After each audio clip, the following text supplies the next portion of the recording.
சத்தமாய் துதியுங்கள்.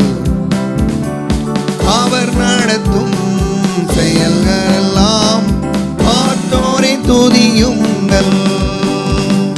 வல்லமையாய் கிரியை செய்யும் வல்லோரை துதியுங்கள். எல்லோரையும் ஏற்றுக்கொள்ளும் இயேசுவை துதியுங்கள். ராஜாதி ராஜனாம் இயேசுராஜன் பூமியில் ஆளுகிறார். அல்லேலூயா அல்லேலூயா தேவனை துதியுங்கள். தம்புரோடும் வீணையோடும் கர்த்தரை துதியுங்கள். இரத்தத்தினால் பாவங்களை போக்கினார் துதியுங்கள். எக்காலமும் கைத்தாளமும் முடங்கிட துதியுங்கள்.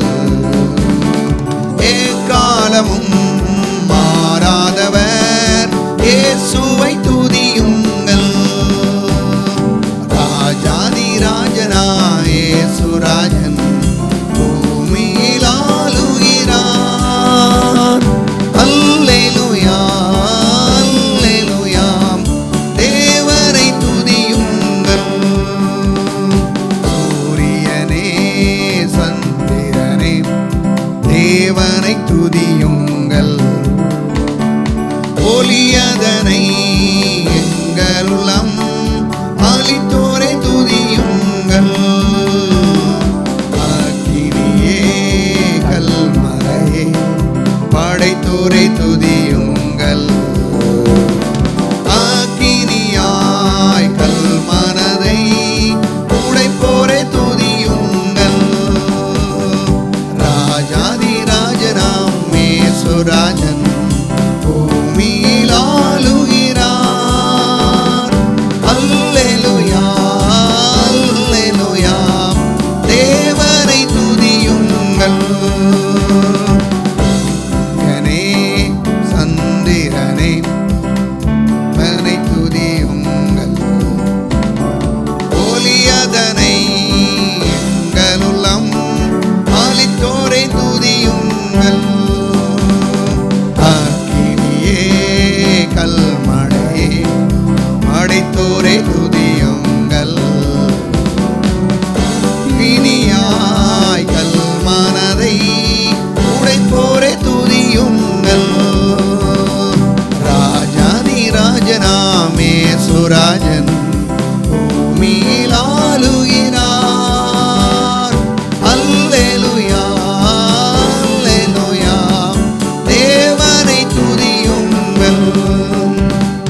பிள்ளைகளே வாலிபரே தேவனை துதியுங்கள். வாழ்வதனை அவர் பணிக்கே கொடுத்தோரை துதியுங்கள். பெரியவரே பிரபுவே தேவனை துதியுங்கள். செல்வங்களை இயேசுவுக்காய் செலுத்திய துதியுங்கள். ராஜாதி ராஜனாம் இயேசுராஜன் பூமியில் ஆளுகிறார். அல்லேலூயா அல்லேலூயா தேவனை துதியுங்கள். பிள்ளைகளே வாலிபரே தேவனை துதியுங்கள். வாழ்வதனை அவர் பணிக்கே தோரை துதியுங்கள். பெரியவரே பிரபுக்களே தேவனை துதியுங்கள். செல்வங்களை இயேசுவுக்காய் செலுத்திய துதியுங்கள். ராஜாதி ராஜனாய் இயேசுராஜன் பூமியில் ஆளுகிறார். அல்லேலூயா அல்லேலூயா தேவனை துதியுங்கள். ராஜாதி ராஜனாம் இயேசுராஜன்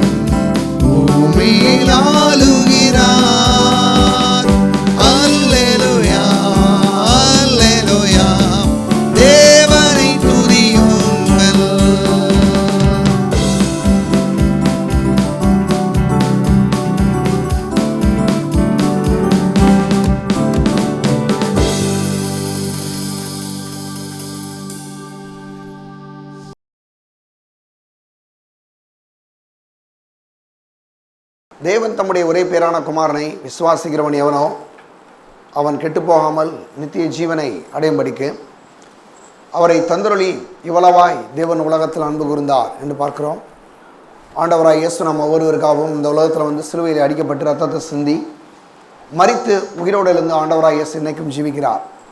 இதுவரைக்கும் யாராவது ஆண்டவராய் இயேசுவை ஆண்டவராக ஏற்றுக்கொள்ளவில்லையானால் ஆண்டவராய் இயேசுவை உங்களுடைய ஆண்டவராக இரட்சகராக ஏற்றுக்கொள்ளுங்கள். நீங்கள் வாழ்ந்திருக்கும்படி, ஆசீர்வதிக்கப்படும்படி, உங்களுக்கு நல்வாழ்வு உண்டாகும்படி ஆண்டவராய் இயேசுவை ஆண்டவராக ஏற்றுக்கொள்ளுங்கள்.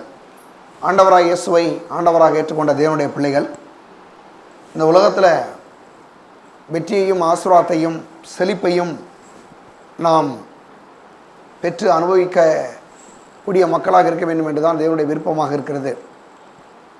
வெற்றியையும் ஆசீர்வாதத்தையும் செழிப்பையும் அநேக தேவனுடைய பிள்ளைகள் வெறுக்கிறாங்க. ஏன்னா அவங்களுக்கு ஒரே ஒரு காரியம், ரட்சிக்கப்பட்டுட்டோம், அடுத்து நம்ம பரலோகத்துக்கு போயிடணும் அப்படின்ற ஒரே ஒரு நோக்கத்தோடு தான் அவங்க இந்த கிறிஸ்தவ வாழ்க்கையை வாழ்கிறாங்க. ஆனால் தேவனுடைய பிள்ளைகளே வேதம் சொல்லுது, 3 யோவான் 2 சொல்லுது, எல்லாரும் எடுத்துக்கங்க. 3 யோவான் 2 பிரியமானவனே, உன் ஆத்துமா வாழ்கிறது போல நீ எல்லாவற்றிலும் வாழ்ந்து சுகமாக இருக்கும்படி வேண்டுகிறேன். சில ஆங்கில வேதாகமம், பிரியமானவனே உன் ஆத்துமா வாழ்கிறது போல நீ எல்லாவற்றிலும் வாழ்ந்து செழிப்பாக இருக்கும்படி நான் விரும்புகிறேன் சொல்கிறார். அப்போ சுகம், செழிப்பு எல்லாமே ஒரு தேவனுடைய பிள்ளைகளுடைய சுதந்திரம், ஆசீர்வாதம். ஏன் சொல்லுது? அவருடைய நாமத்தின் மேல் விசுவாசம் உள்ளவர்களாய் அவரை ஏற்றுக்கொண்டவர்கள் எத்தனை பேர்களோ அத்தனை பேர்களும் தேவனுடைய பிள்ளைகளாகும்படி தேவன் அவர்களுக்கு அதிகாரம் கொடுத்தார் என்று பார்க்கிறோம். அப்போ நம்ம ஆண்டவருடைய பிள்ளையாக இருக்கிறோம். ரோமர்கள் நிருபம் பாருங்கள் 8ஆம் அதிகாரம் சொல்லுது, பிள்ளைகளானாலும் சுதந்திரருமாமே. அப்படின்னா ஒரு பிள்ளை இருக்குது அப்படின்னா அந்த பிள்ளை அந்த வீட்டில் இருக்கக்கூடிய எல்லா விதமான ஆஸ்திகளுக்கும் சுதந்திரவாளியாக இருக்கிறது எப்படியோ அதே போல் ஆண்டவராய் இயேசு கிறிஸ்துவை ஆண்டவர் என்று நாம் என்னைக்கு ஏற்றுக்கொண்டோமோ அன்னைக்கே தேவனுடைய எல்லா விதமான அவருடைய ஆசீர்வாதங்களுக்கும் அவருடைய ஆஸ்திகளுக்கும் நாம் சுதந்திரவாளிகளாய் இருக்கிறோம். அப்போ அப்படிப்பட்ட சுதந்திரவாளிகளாக இருக்கக்கூடிய தேவனுடைய பிள்ளைகள் சொல்கிறாரு, பிரியமானவனே உன் ஆத்துமா வாழ்கிறது போல நீ எல்லாவற்றிலும் வாழ்ந்து சுகமாக இருக்கும்படி நான் விரும்புகிறேன்னு சொல்லி தேவன் சொல்கிறார்.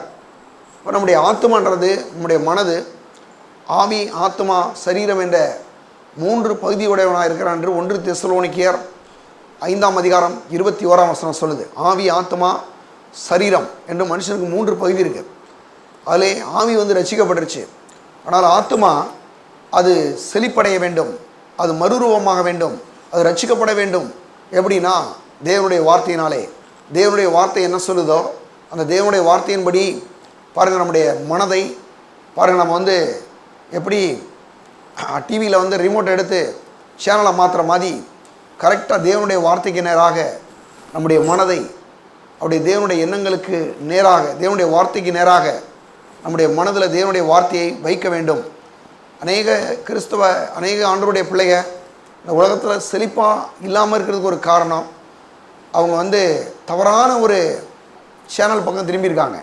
என்ன சேனல்னால் பரிசுத்தமாக வாழணும் போதும் அவ்வளோதான் அப்படின்றதோ நிற்கிறாங்க. நல்லா நீங்கள் கவனிச்சிங்கன்னா பரிசுத்தம் மட்டும் ஆண்டவருடைய ஆசீர்வாதம் அல்ல, பரிசுத்தத்தோடு கூட தேவன் ஐஸ்வர்யத்தையும் அவருடைய சுகத்தையும் பலத்தையும் நீடி ஆயுளையும் சகலவிதமான நன்மைகளையும் தேவன் நமக்கு கொடுத்துருக்கிறார். இன்றைக்கி அதைத்தான் அவங்க காமிக்க போகிறேன். அநேகர் என்ன சொல்கிறாங்கன்னா, பாருங்கள் நம்ம ரட்சிக்கப்பட்டுட்டோம், ஆண்டவருடைய பிள்ளைகளாக இருக்கிறோம், எவ்வளவு நாள் இந்த பூமியில் இருக்கிறோமோ பரிசுத்தமாக வாழ்ந்துட்டு பரலோகத்துக்கு போய் சேர்ந்துடணும் அப்படின்றதான் அவங்களுடைய ஒரே நோக்கம். அதனால் அவங்க என்ன பண்ணுறாங்க, எந்த அளவுக்கு தங்களை பாதுகாத்து கொள்ளணுமோ அந்த அளவுக்கு பாதுகாக்கிறதுலே இருக்கிறாங்க. ஃபுட்பால் அப்படின்னு ஒரு கேம் இருக்குது, கால்பந்து. நான் விளாண்டுருக்கேன் சிறு வயதாக இருக்கும்போது, மதுரை டிஸ்ட்ரிக்ட் லெவலில் விளாண்டுருக்கேன். அதில் ஒரு முக்கியமான விஷயம் என்னென்னா, அந்த கோச்சர் சொல்லிக் கொடுப்பார், டிஃபென்ஸ் ஆர்டரை எல்லாருமே தோற்றுருவாங்க. டிஃபென்ஸ் அப்படின்னா தற்காப்பு ஆட்டம், தங்களை காத்துக்கொள்ளுறது. அஃபென்ஸ்னு ஒரு கேம் இருக்குது, அதுனா தாக்குதல் ஆட்டம். அந்த எப்போ நீங்கள் டிஃபென்ஸ் போயிட்டீங்கன்னாவே என்ன ஆயிரும், எதிர் டீம் ஈஸியாக உள்ள கோல் போட்டுருவான். அதனால் என்ன பண்ணணும்னா டிஃபென்ஸை விட அஃபென்ஸ் ரொம்ப அதிகமாக இம்பார்ட்டன்ட் கொடுக்கணும் இல்லையா. அவங்களுக்கு வந்து அதிகமாக தாக்குதல் ஆட்டத்தில் இறங்கணும். ஆனால் நம்ம ஆளுங்க பூரா டிஃபென்ஸ்லேயே இருக்கிறாங்க. எப்படின்னா எப்படி இருக்காங்கன்னா, தங்களை பரிசுத்தமாக காத்துக்கணும். டெய்லி இதே ஜெபம் தான், ஆண்டவரே என்னை பரிசுத்தமாக்கும் தான். சரி, பரிசுத்தமாக்குனா மட்டும் பத்துமா? இன்னொரு விஷயத்தை கவனிங்க, பரிசுத்தமாக நம்ம ஆக்கிக்கிறது கிடையாது. பரிசுத்தமாக தேவனுடைய கரத்தில் நம்மளை அர்ப்பணிக்க வேண்டும். அவர் சொல்கிறாரு, நான் பரிசுத்தராக இருக்கிறது போல நீங்களும் பரிசுத்தராய் இருங்கள். அப்போ இருக்கணும்னா நம்ம என்ன பண்ணணும், அந்த பரிசுத்த தேவன் சொல்லியிருக்கிற அந்த வார்த்தையை பரிசுத்த ஆவியானவர் சார்ந்து கொண்டு என்ன பண்ணணும், அவருடைய வார்த்தையை கை கொண்டு அதிலேயே நம்ம நடந்து போயிட்டு இருக்கும்போது கண்டிப்பாக பரிசுத்தமான ஜீவியத்தில் நம்ம வாழ முடியும். ஆனால் எப்போ பாருங்கள் மக்களுக்கு வந்து சிலருக்கெல்லாம் பார்த்தீங்கன்னா, ரட்சிக்கப்பட்டுட்டோம், இனிமேல் பரிசுத்தமாக நம்மளை எப்படி காத்துக்கிற முடியுமோ அந்த அளவுக்கு காத்துக்கிட்டு அங்கே போயிடணுமாங்க. நான் சொல்கிறேன் பாருங்கள், பரிசுத்தம் எவ்வளவு முக்கியமோ அதே போல் ஐஸ்வர்யமும் முக்கியன்றதை மறந்துடக்கூடாது. பரிசுத்தத்தை கொடுக்குற அதே தேவன் தான் ஐஸ்வர்யத்தையும் கொடுக்கிறார் என்பதை நீங்கள் மறந்து போகக்கூடாது. அநேக நம்ம பெந்தகோஸ்தே மக்கள் என்ன பண்ணிடுறாங்கன்னா, பரிசுத்தன்னு அதை ஒரு பிரசங்கர் சொல்கிறாரு. ஒவ்வொரு சபை பிரிவினர் இங்கே இருக்கிறாங்க, உங்களுக்கு தெரியும். ஆர்சி இருக்கிறாங்க, டிஎல்சி, சிஎஸ்ஐ இருக்காங்க, என்னென்னமோ இருக்கிறாங்க. அப்போ அவர் சொல்கிறார் பாருங்கள், சும்மா ஒரு ஜோக்காக ஒரு முறை அவர் சொல்லிட்டு இருந்தார். நான் சிறுவனாக இருக்கும்போது அவருடைய பிரசங்கத்தை கேட்டபோது அவர் சொல்கிறார், எல்லா பேரும் கரெக்டாக ஒவ்வொருத்தரும் ஒன்று சொல்லுவானா, நாங்கள் தான் ஆதியில் வந்தவங்க, நாங்கள் தான் இப்படி, நாங்கள் தான் அப்படி அப்படின்னு சொல்லிட்டு வருவானா. ஆனால் பெந்தகோஸ்தேக்காரன் மட்டும் அல்லேலூயா பரிசுத்தம் கட்டிக்கிட்டே அப்படியே அந்த ஃபுல் பீட்டெல்லாம் தாண்டி பரலோகத்தையே தாண்டி அங்கிட்டு ஓடிடுவானா அப்படின்னு சொன்னார். ஏன்னா அந்தளவுக்கு பரிசுத்தம். ஏன்னா மக்களுக்கு வந்து எந்த கண்ட்ரோலுமே கிடையாது. சபைக்கு போனால் பரிசுத்தத்தை தவிர எந்த பிரசங்கமே இல்லை. நான் சொல்கிறேங்க, பரிசுத்தன்றது நல்லது தான். ஏன்னா அவர் சொல்கிறாரு, நான் பரிசுத்தராக இருக்கிறது போல் நீங்களும் பரிசுத்தராக இருங்கள். கரெக்டு.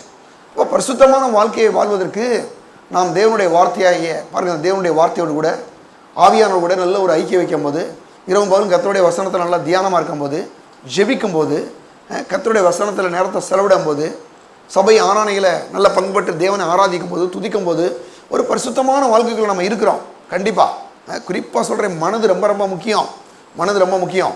ஏன்னா மனதில் தப்பான எண்ணங்களை பிசாசு போட்டானா பரிசுத்தமான வாழ்க்கை வாழ்கிறது ரொம்ப சாத்தியம் இல்லை. அநேக மக்கள் நினைக்கிறாங்க பரிசுத்தன உடனே அவங்க ட்ரெஸ்ஸில் தான் பரிசுத்தம் இருக்குன்ற மாதிரி நினைக்கிறாங்க. கிடையாது. சிலரும் பாருங்கள், வெள்ளை கலர் ட்ரெஸ்ஸே போட்டிருப்பாங்க, எப்போ பார்த்தாலும் வெள்ளை தான். கேட்டால் என்னென்னா, நாங்கள் பரிசுத்தமான ட்ரெஸ் போட்டிருக்கோம்.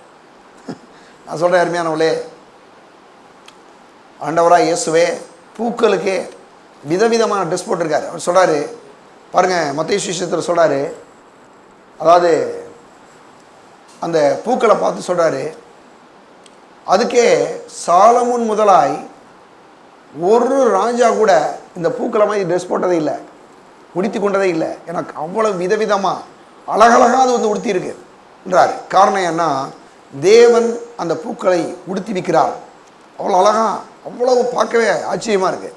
ஆனால் சிலருக்கெல்லாம் பாருங்கள், தங்களுடைய ட்ரெஸ்ஸு, தங்களுடைய முடி, தங்கள் செருப்பு போடலை, இப்படி இதே பேசி என்னன்றாங்க, பரிசுத்தம்னு போயிடுறாங்க. ஆனால் நீங்கள் நல்ல ஒன்று தெரிஞ்சுங்க, தேவனுடைய பிள்ளையிலே, பரிசுத்தம் வந்து முடியிலையும் கிடையாது, செருப்புலையும் கிடையாது, ட்ரெஸ்லையும் கிடையாது. பரிசுத்தன்றது இது ஒரு ஆவிக்குரிய வாழ்க்கை. குறிப்பாக மனது ஒரு பரிசுத்தமான மனதாக இருக்கும்போது, எண்ணங்கள் தேவனுடைய வார்த்தையை நுழையும் போது பரிசுத்தமான வாழ்க்கை தானாக வாழ முடியும். பாவம் செய்யணும்னு அவசியம் இருக்காது. அப்போ நான் சொல்கிறேன், தேவனுடைய பிள்ளையிலே ஒன்றை புரிஞ்சுங்க, பரிசுத்தன்ற ஒரே கான்செப்டில் மக்கள் இன்றைக்கி நடந்துட்டு இருக்கிறதுனால என்ன ஆயிடுறாங்க பாருங்கள், ஒரு நல்ல ஒரு ஐஸ்வர்யம், நல்ல ஒரு சுகம், நல்ல ஒரு பலன், நல்ல ஒரு நீடி ஆயுளோடு வாழ்வதை மக்கள் வந்து விரும்புறதில்ல. கொஞ்சம் ஒரு ஏதாவது ஆச்சுன்னா, ஆண்டவரே நீ இப்போதே பரலோகத்துக்கு எடுத்துக்கங்க அப்படின்ற மாதிரி பேசிடுறாங்க. என்ன காரணம்னா, ஒரே உங்களுக்கு ஒன்று, ரட்சிக்கப்பட்டிருக்கோம், அடுத்தாப்புல பரலோகத்துக்கு போய் சேரணும், பரலோகத்துக்கு சேர்ற வரைக்கும் பரிசுத்தமாக இருக்கணும். இதே தான். நல்ல கவனி, இன்றைக்கி நான் உங்களுக்கு காமிக்க போகிறேன். பரிசுத்தம் எங்கே இருக்கிறதோ அங்கே ஐஸ்வர்யம் இருக்கும். பரிசுத்தம் எங்கே இருக்கிறதோ அங்கே சுகம் இருக்கும். பரிசுத்தம் எங்கே இருக்கிறதோ அங்கே நீடி ஆயுள் இருக்கும். பரிசுத்தம் எங்கே இருக்கிறதோ அந்த குடும்பத்தில் சந்தோஷம், சமாதானம் எல்லாமே இருக்கும். தேவன் எல்லாத்தையும் வேற வேற பிரிக்கலை. இன்னைக்கு நான் அந்த விஷயத்தை உங்களுக்கு காமிக்க போகிறேன். என்னென்னா, அப்போ வந்து பிரியமானவனே, உன் ஆத்மா வாழ்கிறது போல நீ எல்லாவற்றிலும் வாழ்ந்து சுகமாக இருக்கும்படி நான் விரும்புகிறேன் அவர் சொல்கிறார். அப்போ இங்கே சொல்கிறாரு, முதல்ல வந்து பார்த்தீங்கன்னா நம் தேவைகள் யாவும் சந்திக்கப்பட்டு மிச்சம் எடுப்பது தான் செழிப்பு, ஐஸ்வர்யம். நல்லா கவனிங்களேன், நல்லா உன்னை புரிஞ்சுங்க.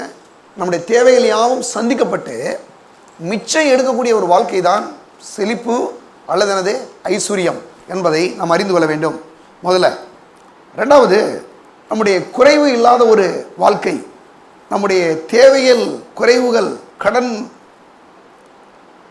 கடன்கூட வாழ்வது வந்து அது தேவனுக்கு பிரியமான ஒன்றல்ல. நிறைய தேவை இருக்குது, தேவைகளோட எப்போ பார்த்தாலும் சில ஆளுகளுக்கு பாருங்கள், தேவைகளோடனா ஒரு மாதிரி ஜெபத்துக்கு போய் உட்காந்தா போச்சு, எப்போ பார்த்தாலும் ஆண்டவரை இதை கொடுங்க அதை கொடுங்க, இந்த மளிகை கடை லிஸ்ட்டு கொடுத்த மாதிரி கத்தரை துதிக்கிறதில்ல, பாடுறதில்ல, ஒரு ஸ்தோத்திரம் பண்ணுறதில்ல, ஒரு நன்றி கிடையாது. எடுத்தோன்னே போய் உட்காந்தோன்னா கட கட கட கட கடன்னு எல்லாத்தையும் சொல்லி முடிச்சுட்டு வந்துடணும். அப்படி இல்லை, நல்ல கவனிங்க. ஜெபன்றது தேவ சமூகத்தில் உட்காரும்போது முதல்ல நன்றியை செலுத்த கற்றுக்கொள்ளணும்.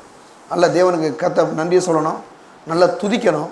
நீர் கொடுத்துருக்கிற அந்த நல்ல ஆசீர்வாதங்களுக்காக, நல்ல குடும்பத்துக்காக, நல்ல மனைவிக்காக, நல்ல பிள்ளைகளுக்காக, நீர் கொடுத்துருக்கிற நல்ல சபைக்காக, நல்ல ஜீவனுக்காக, சுகம் பலன் ஆரோக்கியத்துக்காக, நீ கொடுத்த ஒவ்வொரு ரூபாய்க்காக, நல்ல ஒரு பைசாவுக்காக, எவ்வளவு நீர் கொடுத்துருக்க தண்ணீருக்காக, நல்ல காற்று, எவ்வளோ நன்றி சொல்லலாம் பாருங்கள் இல்லையா? ஒரு பாஸ் சொன்னார், பல்லு நல்லா இருக்கும் போதே கத்தருடைய கொடுத்த பல்லுக்காக கத்தருக்கு ஸ்தோத்திரம் பண்ணுங்க. ஏன்னா பல்லு போச்சுன்னா அப்புறம் கஷ்டம். அப்போ பல்லுக்கு கத்தருக்கு ஸ்தோத்திரம் பண்ணால் நல்லா பல்லு ரொம்ப நாளைக்கு இருக்கும். சிலருக்கு பாருங்க எதுக்குமே ஸ்தோத்திரமே வராது. எல்லாமே பார்த்தீங்கன்னா ஒரே கான்செப்ட் பரிசுத்தம் தான். நான் சொல்கிறேன் பாருங்கள், பரிசுத்தம்ன்றது ரொம்ப அவசியம் இல்லையா? என்றைக்கு நம்ம ஆண்டவராக இயேசுவை ஏற்றுக்கொண்டோமோ அன்றைக்கே நம்முடைய பாவ வாழ்க்கையிலிருந்து தேவன் நம்ம விடுவித்திருக்கிறார், நம்மளை பரிசுத்தவான்களாய் மாற்றியிருக்கிறார், நம்ம மறுபடியும் பிறந்திருக்கிறோம். அப்போ அது மட்டும் இல்லாமல் பரிசுத்தத்தோடு கூட ஐஸ்வர்யத்தையும் ஆசீர்வாதத்தையும் தெய்வீக சுகத்தையும் தெய்வீக ஆரோக்கியத்தையும் நல்ல நீடி ஆயுளையும் நல்ல சுக வாழ்வையும் தேவன் எனக்கு கொடுக்கிறார் என்று விசுவாசிக்க வேண்டும். பாருங்கள், அதான் பாருங்கள் நல்ல ஒரு விசுவாசம். அப்போ வந்து சங்கீதம் 23:1 சொல்கிறாரு, கர்த்தரின் மெய்ப்பராக இருக்கிறார், நான் தாட்சி அடையேன். நல்ல குணிய நம்முடைய ஆண்டவரை பற்றி இங்கே தாவீதுக்கு ஒரு பெரிய வெளிச்சம் இருந்துச்சு. ஏன்னா நான் கர்த்தரின் மெய்ப்பர், நான் தாழ்ச்சி அடைய மாட்டேன். அவர் என் ஆண்டவர் மாத்திரமல்ல, அவர் என் ரட்சகர் மாத்திரமல்ல, அவர் என்னுடைய மெய்ப்பராக இருக்கிறார். ஒரு மெய்ப்பன் வந்து தன்னுடைய ஆடுகளுக்கு எப்படி நல்ல பாருங்கள் நல்ல ஆடு மேய்க்கிற ஆளுக்கு கொண்டு போய் நல்ல புல் எங்கே இருக்குதோ அந்த இடங்களில் மேய்க்கிற மாதிரி நம்முடைய தேவன் சகலவிதமான நன்மையிலாலும் நம்மளை என்ன செய்கிறார், திருப்தி ஆக்குகிறார். சொல்றதுக்கு பாருங்கள், சங்கீதம் 23:1 கர்த்தரின் மெய்ப்பராக இருக்கிறார், நான் தாழ்ச்சி அடையேன். சங்கீதம் 34 எடுங்க, சங்கீதம் 34 அதிகாரம் 10ஆம் வசனம். சிங்கக்குட்டிகள் தாழ்ச்சி இருந்து பட்டினியாக இருக்கும், கர்த்தரை தேடுவதற்கோ ஒரு நன்மையும் குறைபடாது. நல்ல கவனிங்களேன், சிங்கக்குட்டிகள் தாழ்ச்சி இருந்து பட்டினியாக இருக்கும், கர்த்தரை தேடுவதற்கோ ஒரு நன்மையும் குறைபடாது. அப்போ பாருங்கள், ஒரு நன்மையும் குறைபடாதுன்னு சொன்னால் அவர் பாருங்கள் நிறைவின் தேவன், நமக்கு எல்லா விதமான நன்மைகளையும் கொடுக்க அவர் ரெடியாக இருக்கார். எந்த நன்மையும் நம்ம வாழ்க்கையில குறைவு படுவதற்கு பாருங்கள் அது படக்கூடாது. அந்த மாதிரி வசனங்களை கர்த்தர் பாருங்க, தாவீது சொல்கிறான் என்னன்னா, சிங்கக்குட்டிகள் தாழ்ச்சி எடுத்து பட்டினியாக இருக்கும், கர்த்தரை தேடுவர்களுக்கோ ஒரு நன்மையும் குறைபடாது. பரிசுத்தத்தில் மட்டும் இல்லை, நான் சொல்கிறேன் நல்ல பாதுகாப்பில், நல்ல செழிப்பில், நல்ல சுகத்தில், நல்ல பலத்தில், குடும்பத்தில், பிள்ளைகள்கிட்ட எல்லாவற்றிலையும் சகல நன்மையினாலேயும் தேவன் நம்மளை என்ன பண்ணுறாராம், நிறைக்கிறார், ஆசீர்வதிக்கிறார். பாருங்க, சிங்கக்குட்டிகள் தாழ்ச்சி பட்டினியாக இருக்கும், கர்த்தரை தேடுவர்களுக்கு ஒரு நன்மையும் குறைபடாது. பாருங்க, அப்படின்னா அப்படி தேவன் வந்து எல்லா விதமான நன்மைகளையும் கர்த்தர் வந்து இன்னைக்கு கொடுக்குறார். உதாரணமாக பாருங்க, பரிசுத்தம் பரிசுத்தம் சொல்லி மட்டும் பரிசுத்தத்தை மட்டும் மக்கள் பேசுகிறாங்க இல்லையா? நிறைய சபையில் இதே வேலை தான். ஞாயிற்றுக்கிழமை ஆச்சுன்னா எவ்வளவோ நீ உன்னை காத்துக்கிற முடியுமோ காத்துக்கோ, பரிசுத்தமாக இருந்துரு. இப்படி தான், இதுதான் பிரசங்கம். பாருங்கள், இப்படியே பிரசங்கம் பண்ணி மக்களுக்கு இதை தவிர வேறு எதுவுமே தெரியல பாருங்கள். ஆனால் நான் சொல்கிறேன், குறிப்பாக முதல் ஆதியாமத்தில் வந்து பார்த்தீங்கன்னா உதாரணமாக பாருங்க, ஆதியாமத்தில் அங்கே வந்து ஏதேன் தோட்டத்தை உண்டாக்குறாரு ஆண்டவர். ஏதேன் தோட்டத்தை உண்டாக்கி அங்கே ஆதாமியும் ஏவாளையும் கொண்டு வச்சுருந்தாரு. நல்ல கவனிங்க, ஆதாமி ஏவாளையும் அங்கே வந்து வச்சுருந்தார் இல்லையா? வைக்கும்போது அங்கே பரிசுத்தம் இருந்துச்சா இல்லையா? நான் உங்கள்கிட்ட ஒரு கேள்வி கேட்குறேன். கண்டிப்பாக பரிசுத்தம் இருந்துச்சு. ஏன்னா ஆதாமையும் ஏவாளையும் உருவாக்கி முதல் குடும்பத்தை அங்கே தேவன் வைத்திருந்தார். வேதம் சொல்லுது, நான் பரிசுத்தராக இருக்கிறது போல நீங்களும் பரிசுத்தராய் இருங்கள். நான் சொல்கிறேன், அங்கே ஏதேன் தோட்டத்தில் ஆண்டவர் இருக்கிறாரு. ஆதாமும் ஏவாளும் அவர்கள் பரிசுத்தவான்களாக இருந்தாங்க. சரி, பரிசுத்தவான்களாக இருந்த அதே ஏதேன் தோட்டத்தில் அங்கே ஐஸ்வர்யம் இருந்துச்சா இல்லையா? நீங்கள் தான் பதில் சொல்லணும். இப்போ ஐஸ்வர்யம் இருந்துச்சா இல்லையா? இருந்துச்சு. நல்ல கவனிங்க, எப்படி இருந்து சொல்கிறேன் அப்படின்னா, ஒரே ஒரு ஆதாம், ஒரே ஒரு ஏவாள், ஒரு குடும்பம் தான். ஆனால் 4 பெரிய ஆறுகள் ஓடுது. அந்த 4 பெரிய ஆற்றுலையும் என்ன விளையுது? பொன் விளையுது, சுத்த பொண்ணு. அது ஒரு பக்கம். இன்னும் கவனிங்க, ஒரு ஆதாமுக்கும் ஒரு ஏவாளுக்கும் எண்ணிக்கைக்கு அடங்காத பல மரங்கள், எண்ணிக்கைக்கு அடங்காத பூக்கள், எண்ணிக்கைக்கு அடங்காத செடி கொடிகள், என்ன ஆதாமுக்கு தேவையோ அவ்வளவு ஐஸ்வர்யத்தையும் தேவன் ஏதேன் தோட்டத்திலே வைத்திருந்தார். அப்போ பரிசுத்தம் எங்கே இருந்துச்சோ அதே தோட்டத்தில் ஐஸ்வர்யமும் இருந்துச்சு, மறந்துடக்கூடாது. நம்ம பெந்தகோஸ்தே மக்கள் என்ன பண்ணுறாங்க, ஐஸ்வர்யத்தையும் பரிசுத்தையும் தனித்தனியாக பிரிச்சிடுறது. இது நாங்கள்லாம் பரிசுத்த கூட்டம், எங்களுக்கும் ஐஸ்வர்யம்லாம் ஒன்றும் வேணாம். நல்ல கவனிங்க, ஆதாம் ஏவாள் எவ்வளவு பரிசுத்தமாக வாழ்ந்தாங்களோ அதே போல் ஆதாம் ஏவாள் ஐஸ்வர்யவனங்களாய் வாழ்ந்தார்கள். நல்ல கவனிங்க, அவங்க நல்லா சாப்பிட்டாங்க.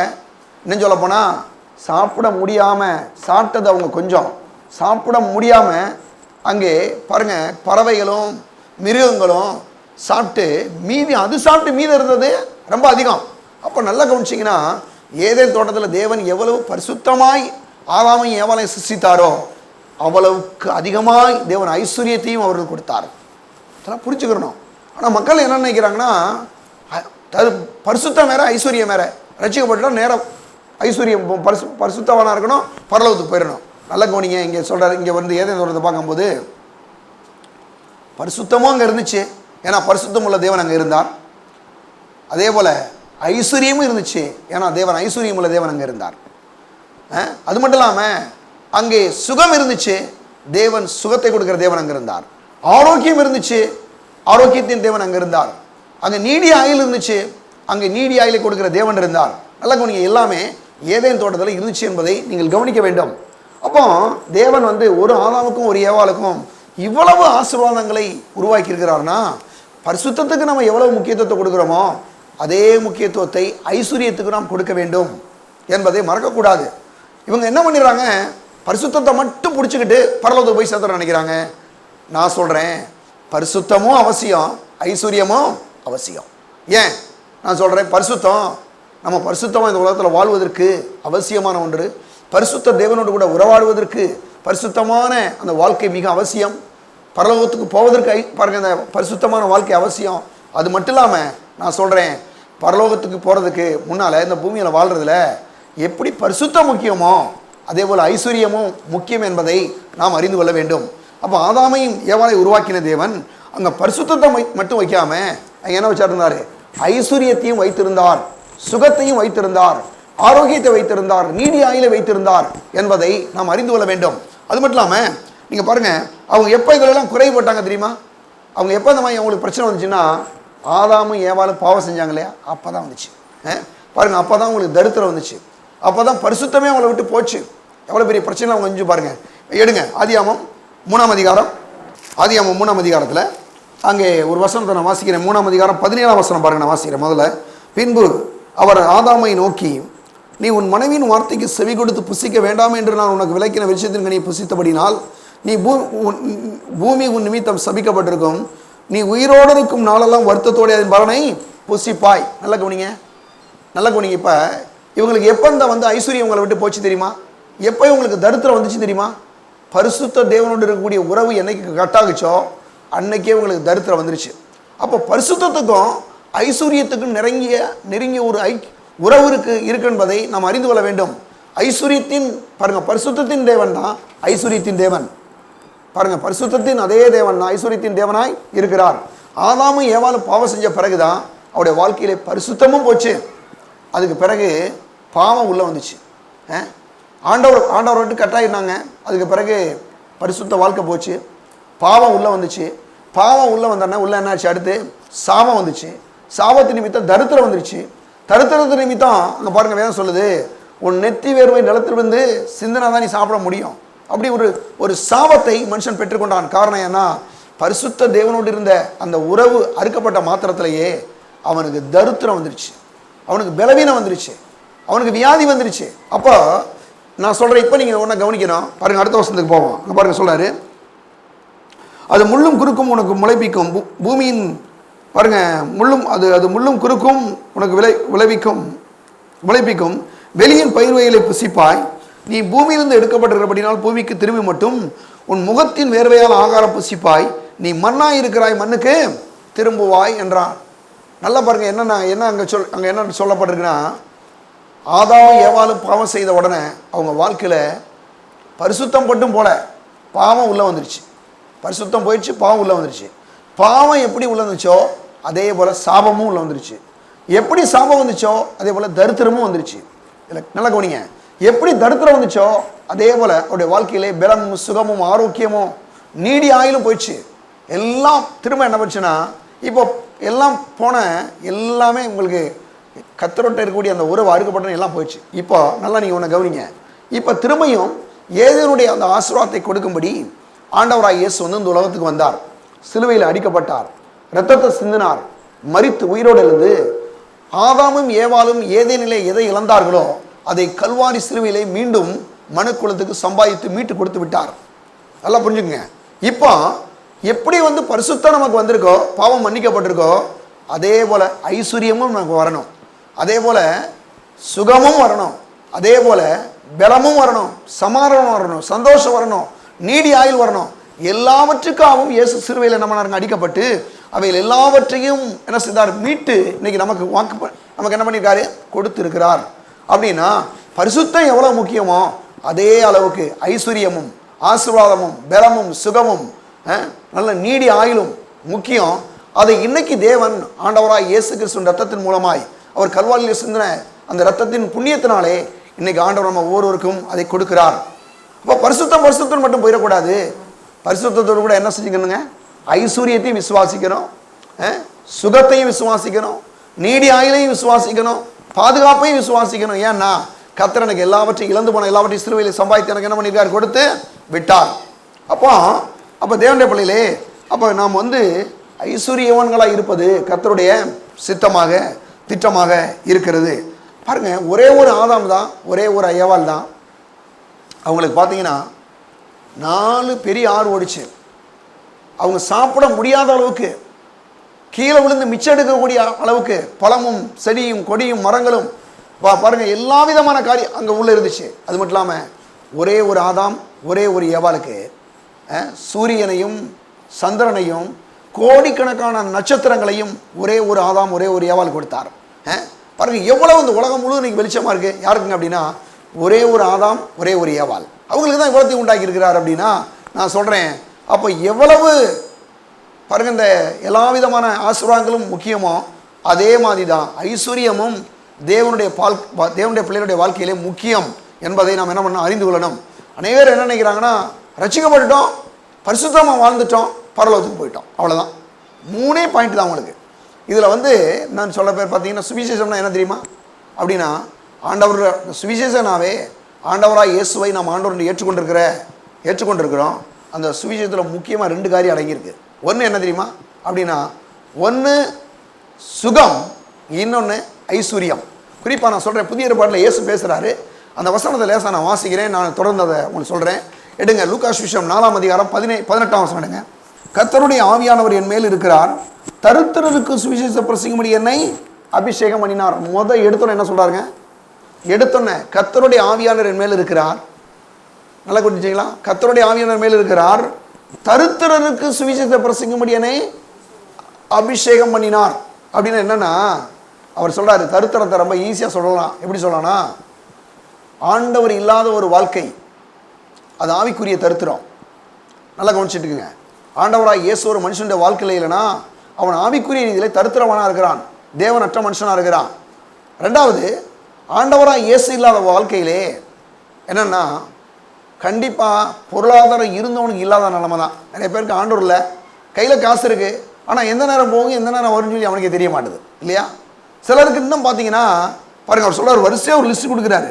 கர்த்தருடைய ஆவியானவர் என் மேல் இருக்கிறார், தரித்திரருக்கு சுவிசேஷ பிரசங்கிக்கும்படி அபிஷேகம் பண்ணினார், இருதயம் நறுங்குண்டலை குணமாக்கவும். எடுத்து சொல்றாரு பார்த்தீங்களா. 1 ஐஸ்வர்யம், 2வது என்ன சொல்றாரு, 1 தரித்திரத்திலிருந்து விடுதலை, 2வது இருதயம் நறுங்குண்டலை குணமாக்கவும். அந்த சுகத்தை பற்றி பேசுறாரு. அடுத்து பாருங்க, சொல்றாரு, என்னை அபிஷேகம் பண்ணினார், இருதய நறுங்குண்டலை குணமாக்கவும், சிறைப்பட்டவருக்கு விடுதலையும். பிசாசுடைய அந்த சிறையில் கிடக்கிறான், பாவன்ற சிறையில், தரித்திரன்ற சிறையில், வியாதின்ற சிறையில், இப்படி சிறையில் கிடக்கிற மனுஷனுக்கு கர்த்தருடைய ஆவியினை மேலே இருக்கிறாரு. அந்த சுவிசேஷத்தில் என்ன இருக்குன்னா, சிறைப்பட்டவருக்கு விடுதலையும், அடுத்து சொல்றாரு குருடருக்கு பார்வையை பிரசித்தப்படுத்தும், என்னை பிரசித்தப்படுத்தும், நொறுங்குண்டவர்களை விடுதலையாக்குவோம். குருடர்னா கண்ணு தெரியாத குருடர்களை மட்டுமல்ல, குறிப்பாக பரிதிமை என்ற ஒரு குருடனை தேவன் சோமாக்கினார் இல்லையா? அதே போல் இன்னும் சில குருடர்களை சோமாக்கினார். அவர் அந்த குருடனை மட்டும் சொல்லாமல் இந்த உலகத்தில் இன்னைக்கு எண்ணற்ற பேர் ஆண்டவர் யாரும் தெரியாமல் சில குருடர்கள் அலையிறான். உலகம் முழுவதுலையும் யார் மெய்யான தெய்வம் அப்படின்னு ஒன்று தெரிய மாட்டுது. அப்போ குருடருக்கு பார்வையை என்ன செய்யறான்?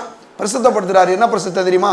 சுவிசேஷம் என்ற இந்த வெளிச்சத்தை போடுறாரு. போட்டா யார் ஆண்டவர்? ஆண்டவராக இயேசு தான் ஆண்டவர்.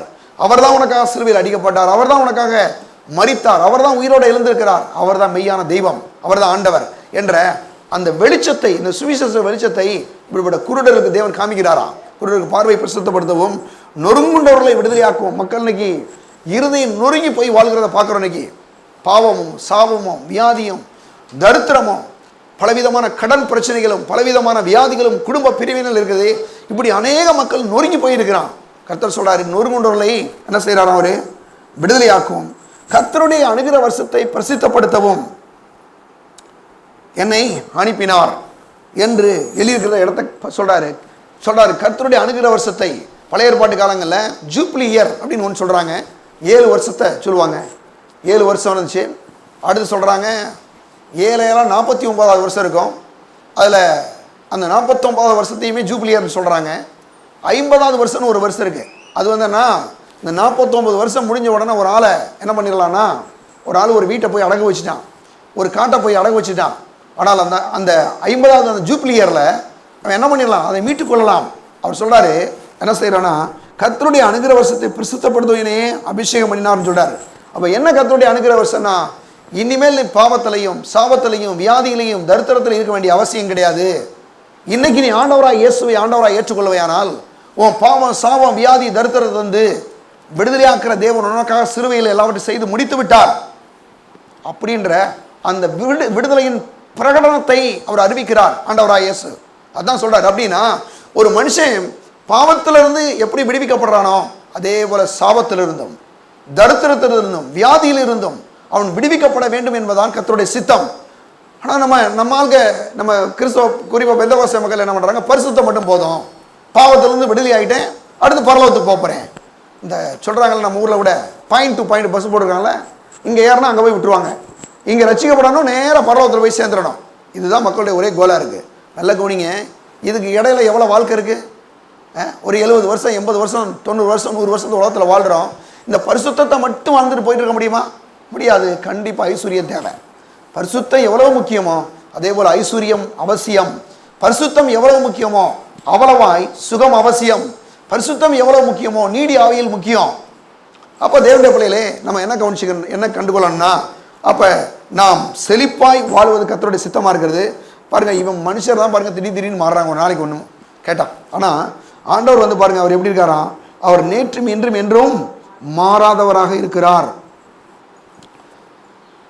பாருங்க, மனிதன் வந்து என்னைக்கு பாவம் செஞ்சானோ அன்னைக்கு தான் வாழ்க்கையில் என்ன வச்சு, ஏதேன் தோட்டத்தில் கல்லறை கிடையாது, ஏதேன் தோட்டத்தில் ஆஸ்பத்திரி கிடையாது, ஏதேன் தோட்டத்தில் பட்டினி கிடையாது, பசி கிடையாது, ஏதேன் தோட்டத்தில் எந்த குறைவும் இல்லை என்பதை நாம் அறிந்து கொள்ள வேண்டும். ஏதேன் தோட்டத்தில் டாக்டரே இல்லை, ஏன்னா அங்கே டாக்டர் தேவைப்படலை, அங்கே வியாதி இல்லை. ஏதேன் தோட்டத்தில் கலர தோட்டம் தேவையில்லை, சாவே இல்லை. ஏதேன் தோட்டத்தில் வந்து எந்த குறைவும் கிடையாதுங்க, எந்த குறையுமே இல்லை. ஏதேன் தோட்டத்தில் எந்த வட்டி கடையும் கிடையாது.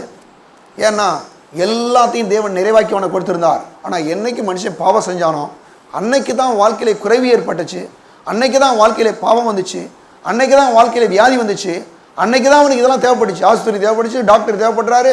பாருங்க, இன்னைக்கு என்னது கல்லறை தோட்டம் தேவைப்படுது, எது எல்லாமே பாருங்க, எல்லாம் போன பிறகுதான். ஆனால் ஆண்டவர் சொல்றாரு, இப்போ கல்வாரி சூழலே உனக்காக எல்லாத்தையும் செஞ்சு முடிச்சிட்டேன்.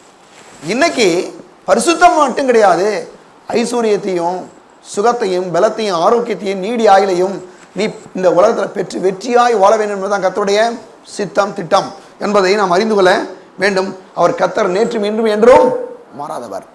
ஆதாமுக்கு தேவன் என்ன செஞ்சாரோ அந்த நிறைவு, அந்த ஐஸ்வர்யத்தை கொடுத்தாரோ அதே தேவன் கல்வாரியிலே நமக்காக எல்லாவற்றையும், ஆதாம் இழந்து போன எல்லா விதமான ஆசீர்வாதத்தையும் கல்வாரி சிலுவையிலே நமக்காக சம்பாதித்து வைத்திருக்கிறார். இன்னைக்கு நாம் விசுவாசித்தவரை பெற்றுக்கொள்ள வேண்டும். வேதம் சொல்லுது பாருங்க, மல்கியா 3ஆம் அதிகாரம் எடுங்க. மல்கியா 3:6.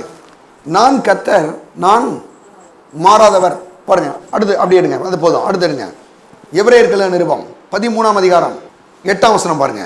8ஆம் வசனம் 13:8 சொல்றாரு, இயேசு கிறிஸ்து நேற்றும் இன்றும் என்றும் மாறாதவராய் இருக்கிறார். நல்லா கவனிங்க, மல்கியால சொல்றாரு, நல்லா அப்படி அங்க பார்த்தீங்கன்னா, நான் கர்த்தர், நான் மாறாதவர்.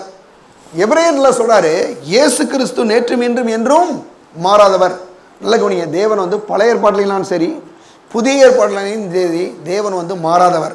சிலர்லாம் சொல்றாங்க, பழைய ஏற்பாட்டில் வந்து இங்கே பாஸ்டர் அங்கே வந்து பணம் அங்கே ஐஸ்வர்யம்லாம் தேவைதான், ஆனால் புதிய ஏற்பாட்டிலலாம் நமக்கு தேவையில்லை, பரிசுத்தம் மட்டும் போதும். நான் கேட்குறேன், பழைய ஏற்பாட்டில் வாழ்ந்தவங்களும் சோறு தான் சாப்பிட்டாங்க, நம்ம புதிய ஏற்பாட்டில் பூரா மன்னமாக கொட்டிகிட்டு இருக்காரு டெய்லி ஆண்டவர். கொஞ்சமாக நம்ம யோசிக்கணும்ல. அநேகர் என்ன பண்ணுறாங்கன்னா தவறான சில கண்ணோட்டத்தோடு வாழ்கிறாங்க. நல்லா கவனிங்க, அவர் சொல்கிறாரு, நான் நேற்றும், கர்த்தர் சொல்கிறார், கர்த்தர் நேற்றும் இன்றும் என்றும் மாறாதவர். பாருங்க, அங்கே மல்கியால சொல்லும்போது நான் கர்த்தர், நான் மாறாதவர். எபிரேயர்ல சொல்லும்போது இயேசு கிறிஸ்து நேற்றும் இன்றும் என்றும் மாறாதவர்.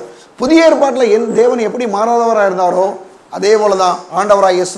பாருங்க, பழைய ஏற்பாட்டு காலத்தில் எப்படி மாறாதவர் இருந்தாரோ அதே போல தான் புதிய ஏற்பாட்டிலையும் ஆண்டவராக இயேசு நேற்றும் இன்றும் என்றும் மாறாதவர். அப்போ ஆதாமுக்கு பரிசுத்தத்தையும் ஐஸ்வர்யத்தையும் ஆசீர்வாதத்தையும் கொடுக்கிறார்னா, நான் சொல்றேன், கல்வாரி சிலுவையின் மூலமாக ரத்தத்தின் மூலம் மீட்கப்பட்ட தேவனுடைய பிள்ளைகளை நமக்கு பாருங்க, பரிசுத்தம் மட்டும் இல்லாமல் பரிசுத்தத்தோடு பாவ மன்னிப்பை கொடுத்து, பரிசுத்தத்தை கொடுத்து, தரித்திரத்தை நீக்கி ஐஸ்வர்யத்தை கொடுத்து, பலவீனத்தை வியாதியை நீக்கி சுகத்தை கொடுத்து, பாருங்க அகால மரணத்தை நீக்கி நல்ல நீடி ஆயுளையும் பாருங்க தெய்வீகமான பாதுகாப்பையும் கொடுத்து நம்மளை தேவன் வாழ வைக்கிற தேவனாய் இருக்கிறார் என்பதை நாம் அறிந்து கொள்ள வேண்டும். பாருங்க, அது மட்டும் இல்லாமல் இன்னும் சில வசனங்களுக்கு நம்ம போவோம். யோவான் சுவிசேஷம் 10ஆம் அதிகாரம் 10ஆம் அதிகாரத்தில் 9ஆம் வசனம் பாருங்க, நான் வாசிக்கிறேன். நானே வாசல், என் வழியாய் ஒருவன் உட்பிரவேசித்தால் அவன் ரட்சிக்கப்படுவான், அவன் உள்ளும் புறம்பும் சென்று மேய்ச்சலை கண்டடைவான். ரட்சிப்புனாவே நல்ல கவனிங்களேன், என்ன சொல்ற பாருங்க, நானே வாசல், என் வழியாய் ஒருவன் உட்பிரவேசித்தால் அவன் ரட்சிக்கப்படுவான். யாரு? கல்வாரி சிலுவையிலே அடிக்கப்பட்ட இயேசு கிறிஸ்துவை எந்த ஒரு மனுஷன் ஆண்டவராக ஏற்றுக்கொள்கிறானோ அவன் ரட்சிக்கப்படுவான் சொல்றேன். அடுத்து சொல்றாரு, அவன் உள்ளும் புறமும் மேய்ச்சலை கண்டடைவான். நல்ல கவனிங்க, உள்ளும் புறமும்னா மனுஷனுக்கு 3 பகுதி இருக்கு, ஆவி, ஆத்மா, சரீரம் என்ற 3 பகுதி உடையவனா இருக்கிறான். இப்போ ஆவி எப்படி ரட்சிக்கப்பட்டிருக்கோ அதே போல நம்முடைய மனது ரட்சிக்கப்படணும். நம்முடைய மனது எப்படி ரட்சிக்கப்பட்டிருக்கோ நம்முடைய சரீரம் ரட்சிக்கப்படணும். அப்படின்னா அவர் சொல்றாரு, உன்னுடைய ஆவிக்குரிய தேவை எவ்வளவு முக்கியமோ அதே போல உன்னுடைய சரீர தேவை ரொம்ப முக்கியம். உன்னுடைய ஆவிக்குரிய தேவை எவ்வளவு முக்கியமோ உன் பொருளாதார தேவையும் முக்கியம். உன்னுடைய ஆவிக்குரிய தேவை எவ்வளவு முக்கியமோ உன்னுடைய குடும்பத்தின் தேவைகளும் முக்கியம். நல்லா இதெல்லாம் யோசிங்க, நல்லா கவனிச்சு பாருங்க. அப்போ வந்து ஆவிக்குரிய வாழ்னா அதை தனியாக செப்பரேட் பண்ணிடக்கூடாது. ஆவிக்குரிய வாழ்வோடு கூட இந்த எல்லா விதமான ஆசீர்வாதங்களும் கனெக்ட் ஆகிருக்கு. பாருங்க, என்ன சொல்ல போனால் ரட்சிப்புன்ற ஒரு பார்சலுக்குள்ள எல்லா விதமான ஆசீர்வாதத்தையும் தேவன் என்ன பண்ணியிருக்கார், உள்ளே வைத்திருக்கிறார். மறந்துடக்கூடாது. பாவ மன்னிப்பு மட்டுமல்ல, அதுக்குள்ள பரிசுத்தம் இருக்கு. பாவ மன்னிப்புக்குள்ள ஐஸ்வர்யம் இருக்கு. பாவ மன்னிப்புக்குள்ள அங்கே ஆரோக்கியம் இருக்கு. பாவ மன்னிப்புக்குள்ள என்ன இருக்குது, ஜீவன் இருக்கு. என்ன சொல்ல போனால் ரட்சிப்புக்குள்ள எல்லா விதமான ஆசீர்வாதங்கள் உள்ளே இருக்கிறது என்பதை நாம் அறிந்து கொள்ள வேண்டும். அப்போ உள்ளும் புறமுமாய் அப்படின்னும் போது சொல்றாரு, உள்ளுக்கு நீங்கள் எப்படி ரட்சிக்கப்படுறீங்க, நீங்கள் ஆவிக்குரிய வாழ்க்கை எப்படி வாழ்கிறீங்களோ அதே மாதிரி தான் வெளிப்பிரகாரமாகவும் இந்த உலகத்தில் நீங்கள் வாழணும். நல்ல ஒரு எப்படி உங்களுக்கு ரட்சிப்பு முக்கியமோ, எப்படி உங்களுக்கு பரிசுத்தம் முக்கியமோ அதே போல் இந்த வெளியில் ஐஸ்வர்யம் முக்கியம், சுகம் முக்கியம், ஆரோக்கியம் முக்கியம் என்பதை நாம் அறிந்து கொள்ள வேண்டும். அப்போது தான் நாம் விசுவாசத்திலே ஒரு அந்த காரியங்களை பெற்றுக்கொள்ள முடியும். ஆனால் குறிப்பாக அன்றைக்கி மக்கள் என்ன நினைக்கிறாங்கன்னா, பரிசுத்தம் மட்டும் போதும், பரிசுத்தம் மட்டும் போதும். பாருங்க, வந்து பரிசுத்தம் மட்டும் போதும். ஒரு மாதிரி வியாதியாக இருந்தால் பாருங்கள் வந்து பரவாயில்ல, அல்லது வந்து பணம் இருந்தால் பாருங்கள் பணம் இல்லைனா பரவாயில்ல. இப்படி வந்து அநேகர் வந்து என்ன பண்ணிடுறாங்க, மக்கள் தவறான சில கண்ணோட்டத்தோடு இருக்கிறாங்க. நான் சொல்கிறேன், தேவனுடைய பிள்ளைகளே, நீங்கள் ஒன்றை புரிஞ்சுங்க, ஐஸ்வர்யம் வந்து எவ்வளவு, பரிசுத்தம் எவ்வளவு முக்கியமோ அதே போல தான் ஐஸ்வர்யமும் முக்கியம். பரிசுத்தம் எவ்வளவு முக்கியமோ அதே போல தான் என்னதுங்க, சுகம் முக்கியம் என்பதை அறிந்து கொள்ளுங்கள். அப்போ உள்ளும் புறம்பும் அவன் மேய்ச்சலை கண்டடைகிறான் என்று வேதம் சொல்லுகிறது. அப்போ உள்ள ஆவிக்குரிய வாழ்வு எவ்வளோ முக்கியமோ அதே போல தான் சரீர பிரகாரமான வாழ்க்கையும் முக்கியம் என்பதை அறிந்து கொள்வோம். எடுங்க ஒரு பகுதி போகலாம். ஒன்று, அதாவது நீதிமொழிகள் 23ஆம் அதிகாரம் எடுப்போம். நீதிமொழிகள் 23:7 வசனம் நான் வாசிக்கிறேன். அவன் இருதயத்தின் நினைவு எப்படியோ அவன் அப்படியே இருக்கிறான். புசியும் பானம் பண்ணும் என்று அவன் உன்னோடே சொன்னாலும் அவன் இருதயம் உன்னோடே இராது சொல்றார். முதல் பகுதி மட்டும் வாசிப்போம். அவன் இருதயத்தின் நினைவு எப்படியோ அவன் அப்படியே இருக்கிறான். நம்ம ஊரில் கூட சொல்றாங்க, அதாவது ஒரு மனுஷன் அவன் என்ன நினைக்கிறானோ அது மாதிரி தான் வாழ்க்கைன்றாங்க. நீங்கள் பொதுவாக எடுத்தாவே சொல்கிறாங்க, பொதுவாக ஊரில் மக்கள்லாம் சொல்கிறாங்க எண்ணம் போல வாழ்க்கைங்க அப்படின்றாங்க. அதைத்தான் இங்கே நீதிமொழிகள் சொல்கிறாரு. ஒரு மனுஷனுடைய நினைவுகள் எப்படியோ அவன் அப்படியே இருக்கிறான். நல்ல அவனுடைய எண்ணங்கள் ரொம்ப நல்ல உயர்ந்த எண்ணமாக இருந்துச்சுன்னா அவன் கண்டிப்பாக உயர்ந்த ஒரு வாழ்க்கையை வாழ்கிறான். ஆனால் அவனுடைய மனது ரொம்ப ட்ரையாக யோசிக்குது, ஒரு மாதிரி தருத்திரமாக இருக்கான், ஒரு மாதிரி இருக்கான்னு வச்சுங்களேன், அவன் வாழ்க்கையும் அப்படி தான் இருக்குது. அதனால தான் அருமையான தேவனுடைய பிள்ளையிலே இங்கே சாலமன் சொல்கிறான், உன் இருதயத்தின் நினைவு அப்படியே இருக்கிறான். அப்போ நல்லா நீங்கள் உன்னை கவனிச்சுங்க. ஒரு மனுஷன் ஐஸ்வர்யத்தின் நினைவோடு, ஒரு மனுஷன் ஆசுவாதத்தின் நினைவோடு, ஒரு மனுஷன் சமான நினைவோடு சமானத்தின் எண்ணத்தோடு இருப்பானா அவைகள் எல்லாவற்றையும் அவனால் என்ன பண்ண முடியும், பெற்று அனுபவிக்க முடியும். அது மட்டும் இல்லாமல் இன்னொரு வசனத்து கூட போவோம். ரோமர்கள் நிறுவனம் 12ஆம் அதிகாரம் 2ஆம் வசனம். 12ஆம் அதிகாரம் 2ஆம் வசனம் பாருங்கள். நீங்கள் இப்பிரபஞ்சத்திற்கு ஒத்த வேஷம் தெரியாமல் தேவனுடைய நன்மையும் பிரியமும் பரிபூர்ணமான சித்தம் என்னது என்று பகுத்தறியத்தக்கதாக உங்கள் மனம் புதிதாகிறதுனாலே மறுரூபமாகுங்கள். என்ன சொல்ற பாருங்க, அதாவது நீங்கள் இப்பிரபஞ்சத்திற்கு ஒத்த வேஷம் தெரியாமல் தேவனுடைய நன்மையும் பிரியமும் பரிபூர்ணமான சித்தம் என்னது என்று பகுத்தறியத்தக்கதாக உங்கள் மனம் புதிதாகிறதுனாலே மறுரூபமாகுங்கள் என்று சொல்றாரு. அப்போ நல்லா நீ கவனிய, மறுரூபமாகனா கர்த்தரை மாதிரியே நம்மளும் ஆசைப்பட கற்றுக்கிறணும். கர்த்தர் சொல்றாரு, நல்லா கவனிய, இந்த உலகத்தில் முதல்ல ஆசைப்பட்டவரே ஆண்டவர் தான். அதனால தான் மனுஷனுக்கு என்ன தேவைன்றது முதல்ல ஆசைப்பட்டு எல்லாத்தையும் நம்ம ஊரில் வீடு கட்டுறாங்க, நல்ல ஒரு இடத்த வாங்குறாங்க, வீடு கட்டுறாங்க. ஆசைப்படாமல் வீடு கட்டிடுறாங்களா? ஒரு இடத்த வாங்கினா முதல்ல அந்த இடத்து மேலே ஆசை வேணும். சிலருக்கு ஒரு இடத்த வாங்குறாங்க, ஒரு வீடு கட்டுறாங்கன்னா அது மேலே ஒரு ஆசை இருக்கிறனால செய்கிறாங்கங்க. ஆசைப்படாத போகிறோம் சோம்பேறி. நீங்கள் பாருங்கள், ஆசைப்படுற ஒரு ஆளுக்கு எந்த ஆசையும் இல்லைன்னா சோம்பேறியாக இருக்கான்னு அர்த்தம். சில ஆளும் பாருங்கள், வெட்டி ஆஃபீஸில் உட்காந்துருக்கான் பாருங்கள், ஒன்றுமே செய்யாமல் இருக்காங்களா? என்ன காரணம்னா அவனுக்கு எந்த ஆசையுமே கிடையாது, எதை பற்றியும் கவலை இல்லை, வீடு வேணாம் ஒன்றும் வேணாம், சும்மா இருக்க வேண்டியதான். ஆனால் நான் சொல்கிறேன் அருமையானவளே, நல்ல ஆசையோடு இருக்கக்கூடிய மக்களால் நல்ல காரியங்களை இந்த உலகத்தில் சாதிக்க முடியும். எந்த ஆசையுமே இல்லைன்னு வச்சுங்க, அவன் எதுவுமே செய்ய மாட்டாங்க. பாருங்கள், அவனுக்கு சோறை போட்டால் 3 நேரம் உட்காந்துட்டு படுத்துக்கிட்டு போயிட்டே இருப்பான். அப்போ அருமையானவர்களே, தேவனுடைய தேவன் ஒரு ஆசையோடு இருந்ததுனால தான் மிக அற்புதமாக தேவன் இந்த உலகத்தை உண்டாக்கினார். ஆதாமையும் ஏவாளுக்குள்ளேயும் அப்படி தேவன் ஆசையை வைத்திருந்தார். நான் சொல்கிறேன், இன்னைக்கும் தேவ ஆசீர்வாதத்தோடு நாம் பெற்றுக்கொள்ள வேண்டும், அனுபவிக்க வேண்டும் என்ற அந்த ஆசை நமக்குள்ளே என்ன செய்யணுங்க, இருக்க வேண்டும். குறிப்பாக நல்ல ஒரு ஐஸ்வர்யம், பணம் வேணுன்றதை விரும்புங்க. நீங்கள் ஆசைப்படும் போது தான் எல்லா விதமான நன்மைகளை பெற்று அனுபவிக்க முடியும். அப்போ அந்த ஒரு நல்ல ஆசை நமக்குள்ளே இருக்கட்டும். எடுங்க அடுத்தாப்புல இன்னொரு வசனத்துக்கு நம்ம போகலாம். 2 Corinthians 5:17 சொல்கிறாரு, ஒருவன் கிறிஸ்துவுக்குள் இருந்தால் அவன் புது சிருஷ்டியாக இருக்கிறான், பழையவையில் எல்லாம் ஒளிந்து போயின, எல்லாம் புதிதாகின. நல்லா கவனிச்சிட்டிங்கன்னா நம்முடைய ஆவியில் நம்முடைய பாவ வாழ்க்கை போயிடுச்சு. இன்றைக்கி நம்ம பரிசுத்தமான ஒரு வாழ்க்கைக்குள்ளே இருக்கிறோம். எல்லாம் பழையவையில் எல்லாம் ஒளிந்தன, எல்லாம் புதிதாயிடுச்சு. அப்போ இன்றைக்கி புதிதான ஒரு வாழ்க்கையை தேவன் கொடுத்திருக்கிறார். அது சரீர சுகம், ஐஸ்வர்யம் எல்லாம் சேர்ந்தது தான் பாருங்கள் சுவிசேஷம். அது மட்டும் இல்லாமல் மறுபிறப்பிலே நம்ம ஆண்டவராக இயேசுவை ஏற்றுக்கொண்ட நிமித்தம் வரக்கூடிய ஆசீர்வாதங்களை சிலதை மட்டும் நான் வாசிக்க போகிறேன். எடுங்க எசேக்கியேல் தீர்க்கதரிசன புத்தகம், எடுங்க சீக்கிரம் எடுங்க. 28ஆம் வசனம் பாருங்கள். 28ஆம் வசனம் எடுத்துக்கங்க. 28 அதில் 28ஆம் வசனம், உங்கள் பிதாக்களுக்கு நான் கொடுத்த தேசத்திலே நீங்கள் குடியிருப்பீர்கள், நீங்கள் என் ஜனமாக இருப்பீர்கள், நான் உங்கள் தேவனாக இருந்து உங்கள் அசுத்தங்களை எல்லாம் நீக்கி உங்களை ரட்சித்து உங்கள் மேல் பஞ்சத்தை கட்டளையிடாமல் பாருங்கள் கோதுமையும் வரவழைத்து அதை பெருக பண்ணி நீங்கள் இனிமேல் ஜாதிகளுக்குள்ளே பஞ்சத்தில் உண்டாகும் நிந்தையை அடையாதபடிக்கு விருட்சத்தின் கனிகளையும் வயலின் பலனையும் பெருக பண்ணுவேன். பாருங்கள், இப்போ அதே இதில் இன்னொரு வசனம் 33ஆம் வசனம் எடுங்க. 33, 35 பாருங்கள். கர்த்தராகிய ஆண்டவர் சொல்லுகிறது என்னவென்றால், நான் உங்கள் அக்கிரமங்களை எல்லாம் நீக்கி உங்களை சுத்தமாக்கும் காலத்திலே பட்டணங்கள் குடியேற்றுவிப்பேன், அவாந்தரமான ஸ்தலங்களும் கட்டப்படும், பாழாக்கப்பட்ட தேசம் கடந்து போகிற யாவருடைய பார்வைக்கும் பாழாய் கிடந்ததற்கு பதிலாக பயிரிடப்படும், பாழாய் கிடந்த இத்தேசம் ஏதேன் தோட்டத்தை போல ஆயிற்றென்றும் அவாந்திரமும் பாலமும் நிர்மலமாயிருந்து பட்டணங்கள் அரணிப்பானவைகளும் குடியேற்றப்பட்டவைகளுமாய் இருக்கிறது என்றும் சொல்லுவார்கள். என்ன சொல்றாரு? இடிக்கப்பட்ட பட்டணங்கள் வீடு எல்லாத்தையும் நான் கட்டுவேன், நான் ஆசீர்வதிப்பேன் என்று அங்கே ஆண்டவர் சொல்றதை பார்க்குறோம். அப்போ ரட்சிக்கப்பட்டுட்டோம், நம்ம ஆண்டவருடைய பிள்ளையா இருக்கிறோன்னா நல்ல பெரிய காரியங்களை ஆண்டவர் நமக்கு வந்து செய்ய வல்லவராக இருக்கிறார் என்று நாம் விசுவாசிக்க வேண்டும். மட்டும் இல்லாமல் ஏசாயா 51 அதிகாரம் எடுங்க. ஏசாயா 51 நானே வாசிக்கிறேன், 11 மட்டும் வாசித்துருவோம்.